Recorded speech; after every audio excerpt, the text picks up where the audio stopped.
ভারতবর্ষের বিপ্লবী ছাত্র সংগঠন All India Democratic Students Organisation AIDSOর ৭২তম প্রতিষ্ঠা দিবস ১৯৫৪ সাল থেকে ২৮ ডিসেম্বর ছাত্র সংগঠন AIDSOর জন্ম।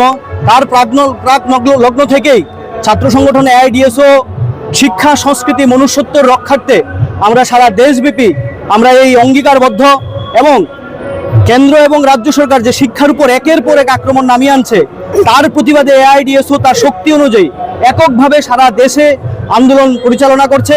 আপনারা জানেন যে জাতীয় শিক্ষানীতি ২০২০ চালু হয়েছে, শিক্ষার যে প্রাণসত্তা সেটাকে ধ্বংস করবে, আমরা তার বিরোধিতা করছি। এবং আজকে আমাদের রাজ্য দেখেন প্রত্যেকটা স্কুলে আজকে একটা প্রধান সমস্যা শিক্ষকের অভাব। প্রায় প্রত্যেক দিন পত্রপত্রিকা খুললেই দেখা যায় যে ছাত্ররা প্রতিবাদ করছে শিক্ষকের জন্য। সরকারি শিক্ষার মান একেবারে নষ্টের দিকে যাচ্ছে, তলানিতে এসে ঠেকেছে। তাই আমরা দাবি জানাচ্ছি যে রেসিস্ট NEP জাতীয় শিক্ষানীতি ২০২০ বাতিল করতে হবে এবং সেফ পাবলিক এডুকেশন মানে সরকারি শিক্ষার মান উন্নয়ন করতে হবে। সরকারি শিক্ষা যদি নষ্ট হয় তাহলে গরিব খেটে খাওয়া সাধারণ নিম্নবিত্ত পরিবারের সন্তানরা আর কেউ পড়াশোনা করতে পারবে না। আমাদের রাজ্যেও বিদ্যাজ্যোতি প্রকল্প চালু করে আমরা দেখছি যে ছাত্রছাত্রীরা আজকে ডেভেলপমেন্ট ফি তাদের থেকে টাকা নিচ্ছে ১,০০০ টাকার উপরে। তাহলে এই যে ছাত্রছাত্রীদের হঠাৎ করে তাদের উপর আর্থিক বোঝা চাপিয়ে দেওয়া হচ্ছে। ইভেন কি করা হচ্ছে, নবম শ্রেণী থেকে হঠাৎ করে ইংরেজি মাধ্যম TBSCর গুরুত্ব কমিয়ে দিয়ে CBSE প্যাটার্ন করে দিয়েছে।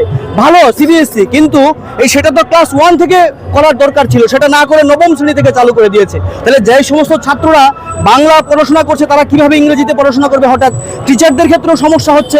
এই যে একের পর এক আক্রমণ শিক্ষার উপর, শিক্ষা আজকে বেসরকারীকরণের দিকে চলে যাচ্ছে, গরিব সাধারণ ঘরের ছেলেমেয়েরা কেউ পড়াশোনা করতে পারবে না। তাহলে এর প্রতিবাদে আমরা আজকে দীর্ঘদিন ধরে আমরা ১০,০০০ স্বাক্ষর শিক্ষার বিভিন্ন দাবিতে ১০,০০০ স্বাক্ষর সম্মিলিত গণস্বাক্ষর ছাত্র যুবক মহিলা শিক্ষক সমস্ত ধরনের মানুষের কাছ থেকে স্বাক্ষর নিয়ে আজকে আমাদের রাজ্যের মাননীয় মুখ্যমন্ত্রী মহোদয়ের কাছে আমরা আজকে একটি স্মারকলিপি প্রেরণ করব এবং এখান থেকে আমাদের মিছিল প্রেস ক্লাবে আমাদের ছাত্র সভা হবে, তারপরে আমাদের আজকের কর্মসূচি শেষ হবে।